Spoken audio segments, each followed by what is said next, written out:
আমরা এখন বগা লেকে মাছ বিনা পয়সায় আমার মেসেজ করে দিচ্ছে, মানুষ পয়সা দিয়ে করে আর আমি ফাও করাচ্ছি।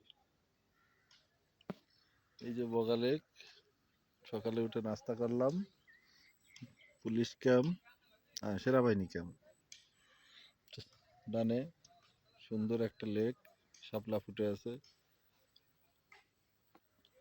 সুযোগ পেয়ে আমি বসে গেলাম মাছ দিয়ে মেসেজ করার জন্য। আরে কুতু কুতু লাগে তো।